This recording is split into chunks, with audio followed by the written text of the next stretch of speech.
All right, a beautiful morning it is in the city of Lagos where we are broadcasting from.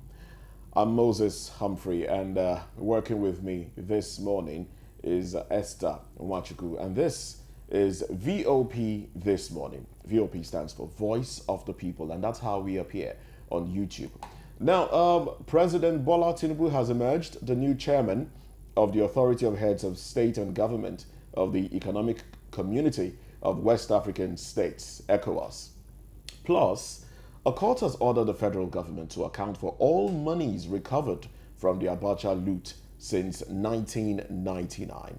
In the meantime, you may like to click, and we would like for you to actually click and subscribe to our page on YouTube.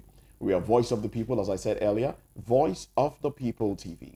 And on other social media platforms, it is VOP TV Live. But first off, let's get into what the front pages are saying.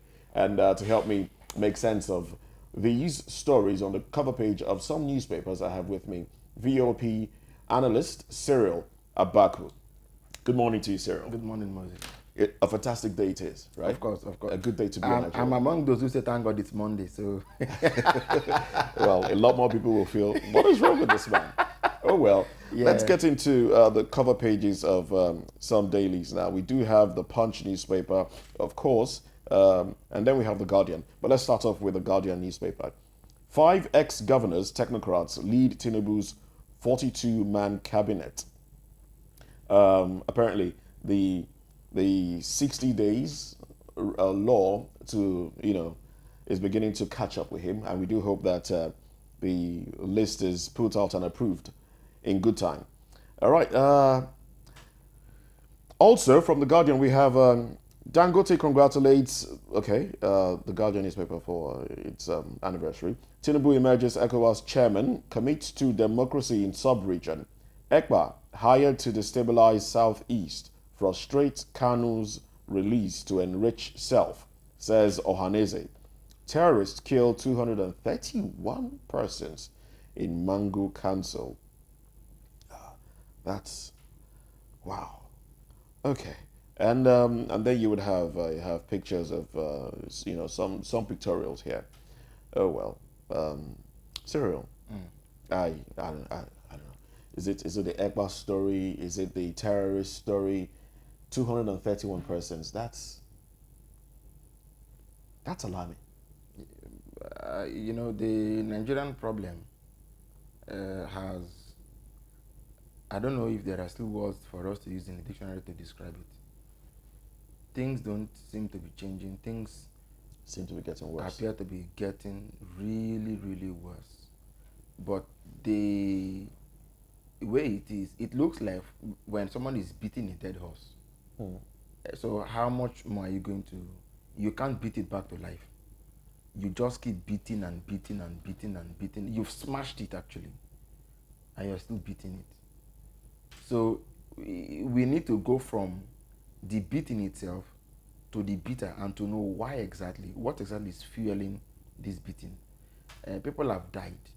This clearly looks like ethnic cleansing to me. Of course, that's what it is. It looks like people are just burnt out in their houses. Yes, they are out to significantly deplete the population and, as much as possible, wipe them out of existence.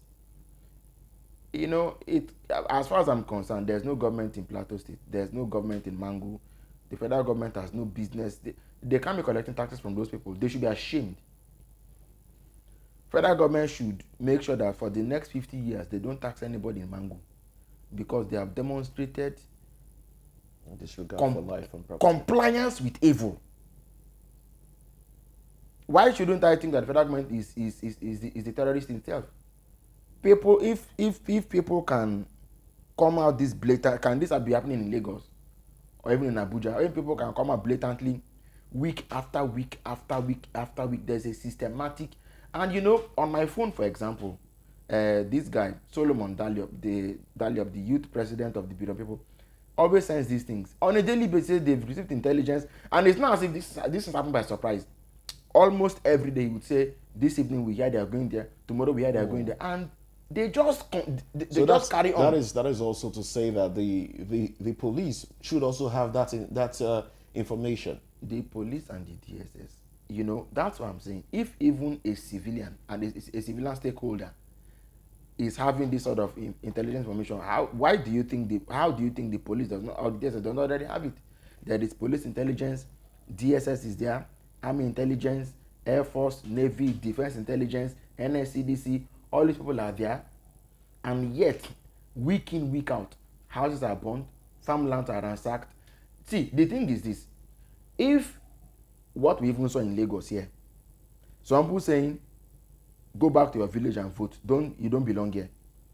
After the election, the speaker of the House of Assembly in Lagos, they came out publicly to say that they were going to make laws that will make them to reclaim, what was the word used now, to restore or to take back as much as they can take back for the Yoruba. It's fine, I condemn it.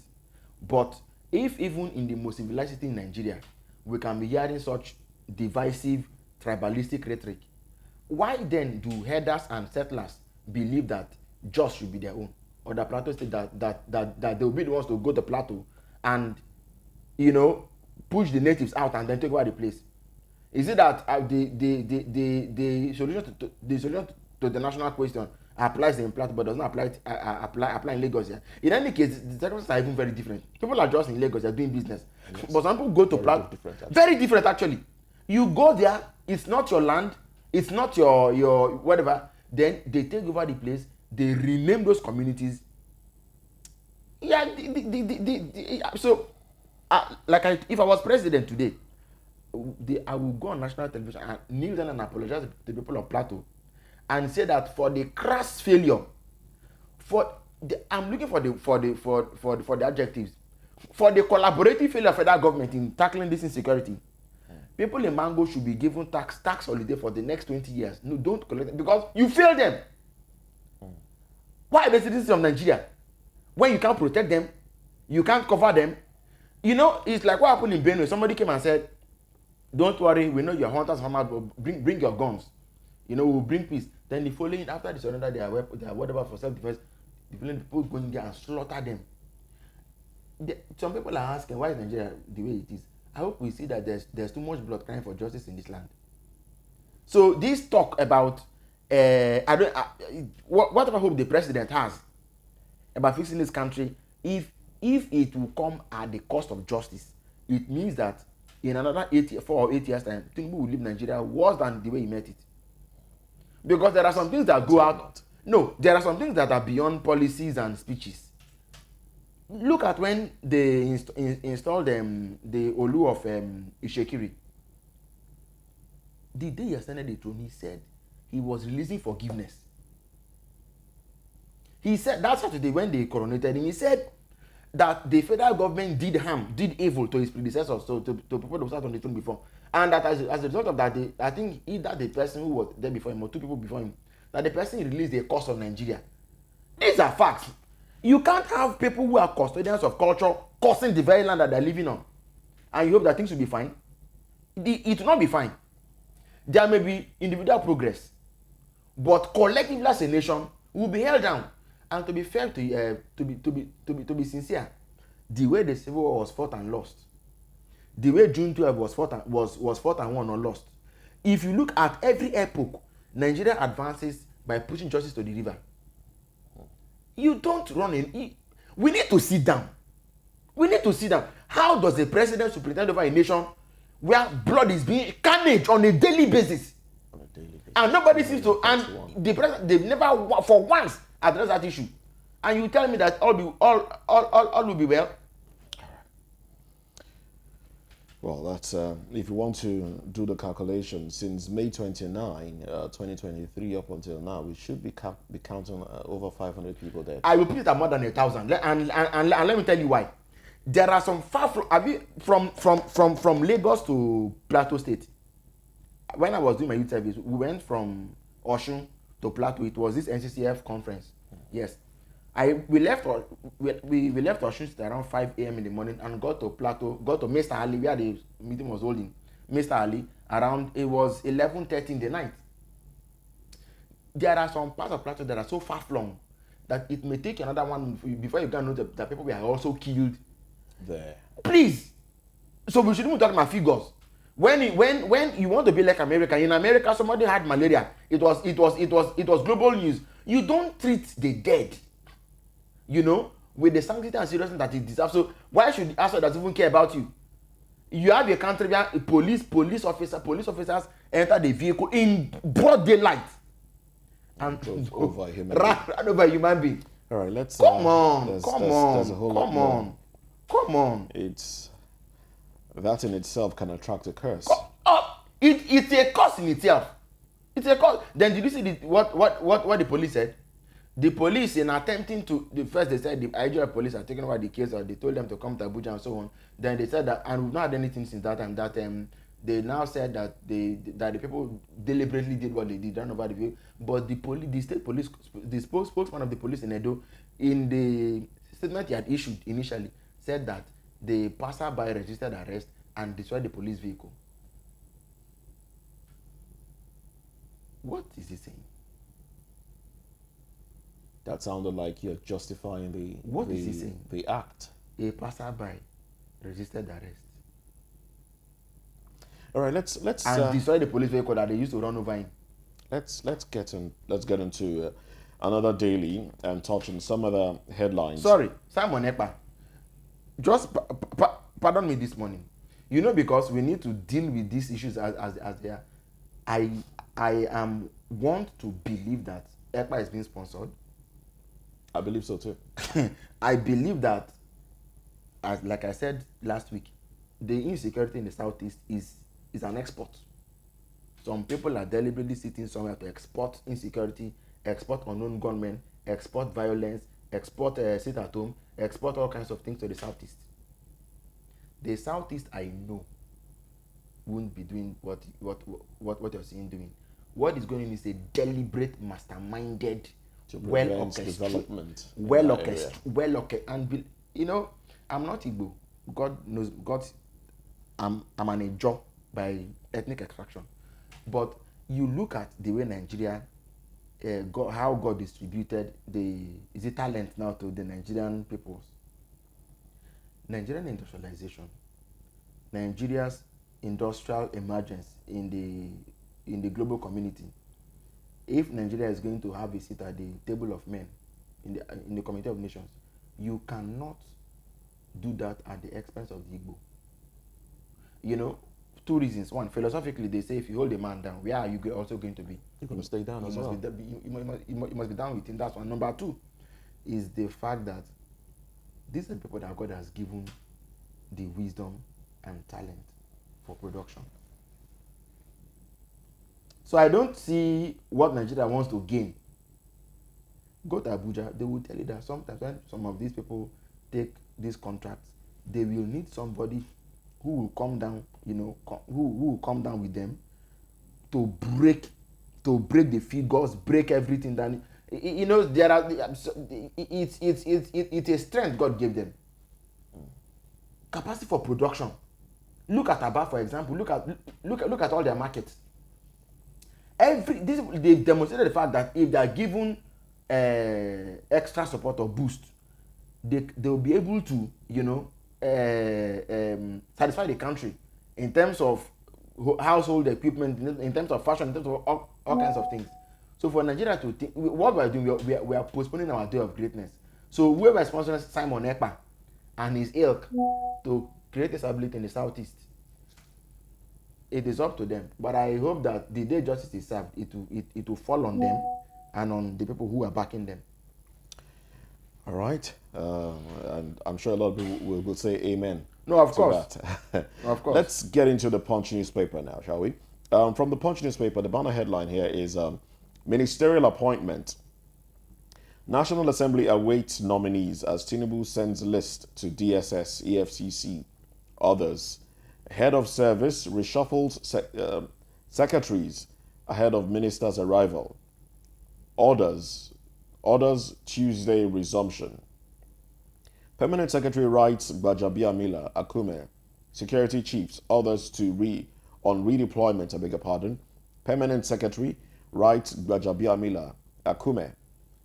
Security chiefs others on redeployment. And then on top of the nameplate we have Cost of living, more Nigerians may join Japa train as hardship worsens. And then it has a sub-rider, subsidy removal, rising inflation, threaten livelihoods. 9 million pushed into poverty. Beside that one, Tinubu emerges ECOWAS chair, rallies members against coup. And I like the way the paper put them side by side. Please take it again. Which one? The side by side and coast. Okay. Yeah. Side by side. First is from, you can say from left to right when you're looking at the paper. Cost of living. More Nigerians may join Japa train as hardship worsens. Subsidy removal, rising inflation, threatening livelihoods. 9 million pushed into poverty. And then beside it, you have Tinubu emerges ECOWAS chair, rallies members against coup.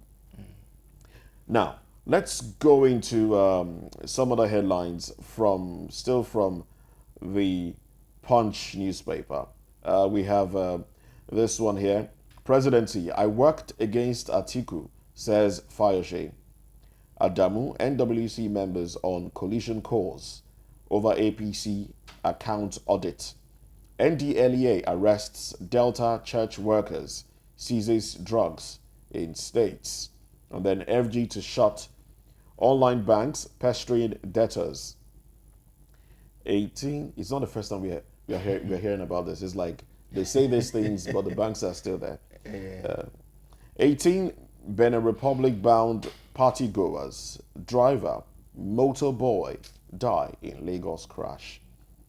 Immigration officer shoots protester dead in Ogun community. Now, well, just on the lighter side, do we now call them motor boys also? Because motor boy is a Ghanaian word. What we use here in Nigeria is conductor, but that is by the way. We commiserate with them. 18 people passing on, tragically in a motor accident. Unfortunately, it's an item in the news. Moses, it's an item in the news. What ought to be done for the record is this: investigate what happened. Did the vehicle lack roadworthiness? Was it the bad roads? Was the driver, on alcohol? Was he speeding? What really caused it? Then you make sure that thing doesn't repeat itself. This is the only way we are going to come out of the rudimentary pre-civilization way of life. Civilization is not about riding better vehicles or living in the 21st century per se. It's about whether we are imbibing the values that make us modern. So if we are not, it's a waste of the time. Nobody is talking about, so people have died. When they say they investigate, what do they really investigate? Nigeria is a country where a vehicle that would have been used for more than 20 years in Azerbaijan or Somalia or somewhere, they will say Tokumo, they bring it to Nigeria. Nobody really checks these things. Are you even aware, Moses, that at the point they said that 87% of the vehicles in West Africa were stolen vehicles from the US? Another part of the world, stolen vehicles. They bring them to they smuggle them in. When the vehicles on the road are smuggled, who did the quality checks? This is the problem. In Lagos, vehicles that normally would have been rickety totally, that were supposed to be scrap, are the vehicles they are using, for what's it called? Commercial transport. Vehicles that, in all sincerity, no door, no that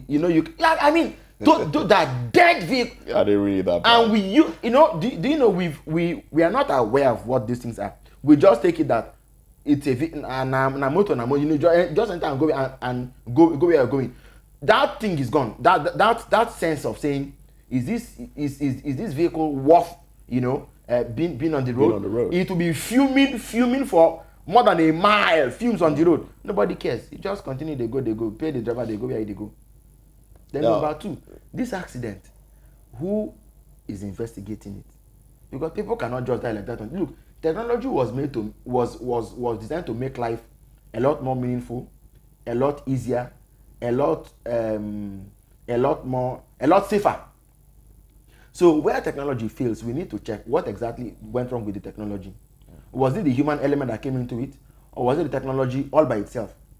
Okay, but unfortunately, it's an item in the news.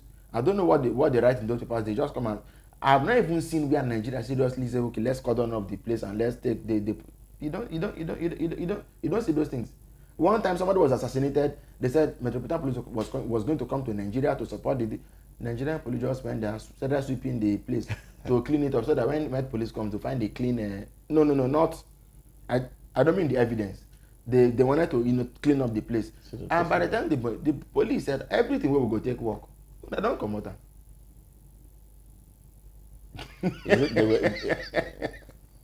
You are contaminating the crime scene. Yes, one would wonder if those that did that were trained at all. You know what I mean? Yes. So crime scene, you need not cordon. If 18 people died on a bus stop, all what we do is push a carry water, make the blood. That in itself has contaminated. Another bus will apply that same. Nobody. So the thing will make the first bus crash will not make another bus to crash. But when you don't know what that thing is, Moses, I'm sorry. I hope you get my drift. I do. You've not checked to know what happened with the first one. How do you now? What gives you the guarantee that the next one's and we just move on like that? It's normal. Rather, what we will do is to bring out your iPhone and take a picture of the scene and say, thank God it was not me. This is the Nigerian thing. Say the God has. This is the. We don't think. We are not a thinking. And to come, the other headlines you took, Moses, all those things are mere symptoms. And let me say why I say so. This is what I'm going to say. It's a broad sweat I'm going to bring on the table.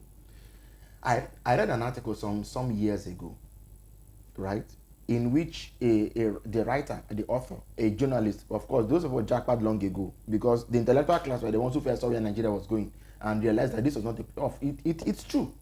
It's true. They knew that these people who are living are professionals, doctors and so on, but the core intellectuals, they knew for a long time ago that this country wasn't going nowhere. Let me explain. The author said that none of the persons within the political class as at 1999 could save Nigeria. He said all those who are part of the political class as at 1999, that none of them held the promise of turning Nigeria around. Are you seeing what's going on? Obasanjo, Yaradua, Jonathan, Buhari, and now Tinubu. The man warned that he said, because you see, sometimes they fight tough wars and fight for territory, but among themselves, Tinubu and Atiku were very, very intimate bedfellows in the political space. Who does not know that? In 2003, when the Southwest fell to the PDP, it was Atiku who squealed on Obasanjo and told him what Obasanjo was planning, the coup was planning. The moniker was that the Southwest should vote for Obasanjo as president and vote for the AD or AC in the other elections. The governor of Osun State, what was his name? Olusegun, no. Akonde. Akonde lost in Osun. Lamadation lost in Oyo. The one in Ogun, what was it? I'm trying to pick his name. The one in Ogun lost. I think then Adebayo was governor of Ekiti. They all lost. They didn't know what was going to happen. It was Atiku who tipped Tinubu off. And I think the plan was that they were going to be, president and vice president and then later president. And so from what I know, I think they also had some business dealings going together. You understand what I'm saying? They are building the empire. Only yesterday that they split. All of them, one way or the other, are interconnected. So to think that salvation is going to come from that class or that family, well, I salute whoever has that confidence, even if I don't envy it. Well, this sounds like you've given up hope. Look, listen, everybody in Nigeria getting better. Everybody is connected to everybody. Moses, you've been a journalist for many years. I believe you have an idea what I'm saying. Everybody is connected to everybody. Somebody, look. But let's still keep hope alive. This is renewed hope. Yeah. It's renewed hope. Yeah. So let's. I was watching a documentary on the entire story of Greek mythology. When the Pandora's box was open, and all the eels. The only one that didn't fly out was hope, and that's a man has remained a prisoner of hope. So I salute your hope, even if I have very little to envy To hope in for. it. Yes. Oh well, let's just keep hope alive and believe that things will be better. Things will change for the better. At least for now. Well, that's the only way to continue living. All right. If when hope is lost, all is lost. So let's keep hope alive. All right. Now let's look at the story of FG shutting online banks that pester debtors. We know a lot of people have lost their lives really from the pestering, from the trauma that comes from these online banks. And for those I have interacted with, when they collect these loans, the loans are easy to get. They are quick, small, easy, quick loans. You don't need much. You don't need to put much down to get them. But then some people will complain that when they try to pay back, they're unable to because the app is down. These people rarely have offices that you can go to. So it's an online thing. So when the app is down for like a week, your money the interest on it starts to climb. So before you know it, you're paying 10 times more than you were supposed to pay initially. And that just makes people feel bad. Now, to make it worse, you start receiving, your friends and family start receiving messages, threats. You start seeing posters of the person spread online, say this person is a ritualist, this person is a criminal, you can't do business with this person. Now we know that has made some people that could not bear it commit suicide. That has increased the hypertension in some others. In some others. And was it last year? Last year, Soko Loan and the rest of them I think it was last year, maybe mid last year or thereabout, where there was a long list that government said they were going to put a ban on, they were going to sue them and all of that. People were kind of happy. Well, it didn't seem like it stopped. And we had a program here where we interviewed someone in that regard. And it was brought to the fore that some of the owners of these online loan sharks, as they are called, are not Nigerians. They're looking for our market, for our numbers. And I think what they basically do is to put things on autopilot. It has been programmed. Those SMSs they send sometimes are clearly out of sync. There was a young man who was about to get wed, I got a text basically. I got a text where That is a criminal. Yeah, tell him to pay up his debt, and so it was out of character with the young man I knew. So I called him. In fact, I couldn't reach him. I called someone that a mutual friend, who was luckily with him in the same place. So I said, put him on the phone. I said, young man, this is the report I'm getting. He now explained what really happened to me, and it is in sync with what you have said. I think they have these things wired down, so they just send, maybe after 2 months they just send it out. Whether or perhaps there's a machine that does it, they just send it out. Now the solution is simple. Let's not cry too much over the problem. The Nigerian situation, the regulator is culpable. Like I said, we don't need items in the news. We need action. Moses, there are times I've told reporters, he said, this story, it won't fly until government has done what they said they will do. Well, I won't waste airtime on what government wants to do. When I see them do it, it will be news. For now, crash the story. Now, the reality is this. The regulator that has failed must be made to account. If these loan people have misbehaved, because what they've done in law is called an injury, all right? So let's go back and have a holistic audit. They should be made to pay for the injury they've caused their customers. Financially, it is true. There is no better reprimand. Then the regulator that failed to do its work, if the regulator, we are the regulators, the regulator should be made to also pay That way, I'm telling you that they will be hyperactive, and they'll no longer be looking for news items. All right then. Yes. Well, that's about how far we can stretch it today. That's the newspaper review segment on the show. Coming up next, President Bola Tinubu is the new chairman of ECOWAS. Question is Nigeria regaining face, or is this a routine outcome? Well, details when we come back.